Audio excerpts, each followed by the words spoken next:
মিনাশ শাইতানির রাজিম। বিসমিল্লাহির রহমানির রহিম।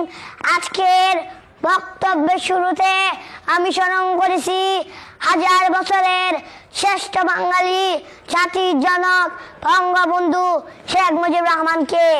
৭১-৫২ থেকে শুরু করে প্রতিষ্ঠিত গণতান্ত্রিক আন্দোলনের শহীদের দাম প্রতি শ্রদ্ধা জানিয়ে আমার বক্তব্য শুরু করেছি। বঙ্গবন্ধু আমাদেরকে একটা স্বাধীন দেশ দিয়েছে। বঙ্গবন্ধু কন্যা মাননীয় প্রধানমন্ত্রীর জননেত্রী শেখ হাসিনার প্রতিশ্রুতি মোতাবেক দেশকে বিশ্বের উন্নয়নের মূল হিসেবে প্রতিষ্ঠিত করেছেন। বাংলাদেশ যেমন যাচ্ছেন, আমাদের কক্সবাজারে যাচ্ছেন ২,২০০ কোটি টাকার বিনিময়ে মাননীয় প্রধানমন্ত্রী শেখ হাসিনা আমাদেরকে বিমানবন্দর আন্তর্জাতিককরণ করেছেন। ১৮,০০০ কোটি টাকার বিনিময়ে এয়ারলাইনে কাজ চলতেছে।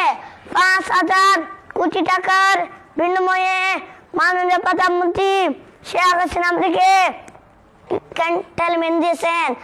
মাননীয় প্রধানমন্ত্রী আমাদেরকে বিকেএসপি দিয়েছেন।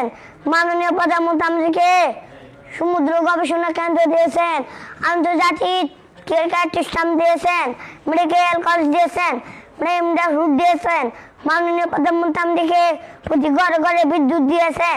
বাংলাদেশের সবচেয়ে বড় ফুটবল স্টেডিয়াম কক্সবাজার দেওয়ার নীতিগত সিদ্ধান্ত নিয়েছেন।